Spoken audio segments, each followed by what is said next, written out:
Hi guys, welcome back to my another blog. আজকের ব্লগটা হচ্ছে সন্তোষী মায়ের পুজো। তো আজকে এই শুক্রবার আমি আমার মায়ের এখানে আছি, মায়ের বাড়িতে। তো সেখানেই পুজোটা করতে হবে, যেহেতু আমি আগরতলা আছি। আর মুষলধারে বৃষ্টি সকাল থেকেই মুষলধারে বৃষ্টি থামবার কোনো লক্ষণ আমি দেখতে পাচ্ছি না। তাই এতক্ষণ ধরে ওয়েট করে তারপর ভাবলাম যে বৃষ্টির কোন সময় থামবে সেই অপেক্ষা না করে আমি পুজোর আয়োজন করে ফেলি।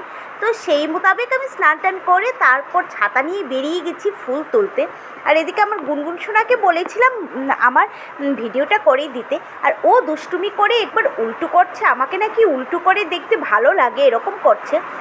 আর এইদিকে তো বৃষ্টি হয়েই চলেছে, বৃষ্টি ভিজে ভিজে আমি নাইটিটাকে উপরে তুলে রেখেছি, আর এদিকে ভিজে যাচ্ছে, অর্ধেক আমি ভিজেই গেছি। তো যাই হোক, কিছু করার নেই। তো আমি ফুলগুলি তুললাম, তারপরে ধান দোব্বা এগুলি কালেক্ট করে তারপর আমি ঘরে ঢুকলাম। এখন আমি আমার আসনটা পেতেছি। আমি বাড়ি থেকে ঠাকুরের থালা বাসন এগুলি নিয়ে গিয়েছিলাম, আর আমি কয়টা টগর ফুল আর এই সাদা ফুলগুলি তুলেছি, আর হচ্ছে কি আর বাকি জল, ঘটের জল, ঠাকুরের জল, সিঁদুর, ধান এইগুলি আমি মার এখান থেকে আনবো, আমাদের মন্দির ঘর থেকে। আমি ঘরে পুজোটা করছি, যেহেতু আমি টক খাবো না, টক ছাড়া পুজো করতে হবে সেই জন্য। আর মন্দিরে তো অনেক কিছু থাকে, কিশমিশ থাকে, আম থাকে, এই জন্য আর কি আর আমি মন্দিরে গেলাম না। এইদিকে আমি পুজোটা করতে শুরু করে দিয়েছি, সে সবগুলি গুছিয়ে আমি আমার মায়ের এখান থেকে আরও অনেক সুন্দর ফুল আনবো।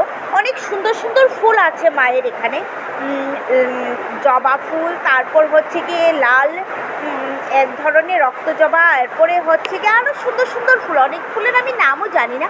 আমার কাকিমণিদের ছাদে হয়েছে, ছাদ বাগান থেকে এগুলি এনেছে, এগুলি এনে দিয়েছে, তো সেইগুলি দিয়ে পুজো হবে। তা আমিও কিছু বলেছি আমাকে দিতে, আমাকেও দেবে, এই আর কি কথা। আর এদিকে তো বৃষ্টি থামছেই না। আমি ঠাকুর ঘরে গেলাম, গিয়ে এগুলি এনে আস্তে আস্তে করে আমার ঠাকুরকে সাজিয়ে নিচ্ছি, কারণ আমার ঘরে বসেই পুজোটা করতে হবে।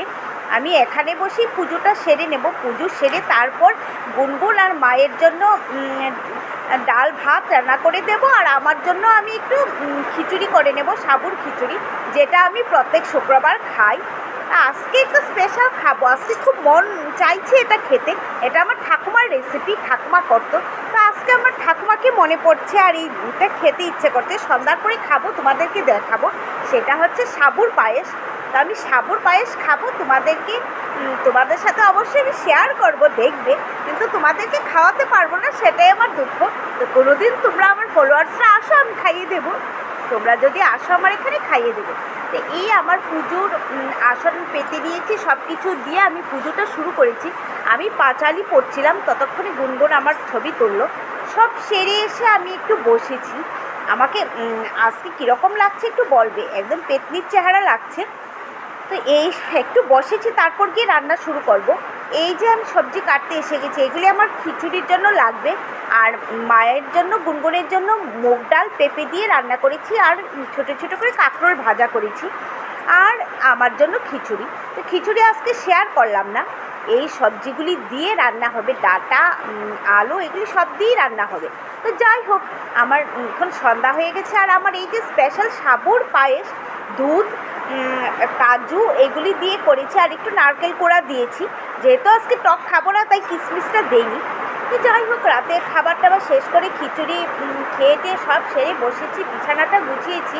এখন আমি ঘুমিয়ে যাব, কারণ আর রাত করবো না। রাত তো 10:30 বাজে, আর খুব ক্লান্ত লাগছে, বাইরেও অঝুরে বৃষ্টি। তো বৃষ্টির মধ্যে আমরা আর কী করবো? গুনগুন সোনাও পড়াশোনা করেছে একটু দিদনের কাছে, তাই মা আর গুনগুন সোনা আগেই রেডি হয়ে গেছে, আমিও শুয়ে যাচ্ছি। ততক্ষণ বাই ভিউয়ার।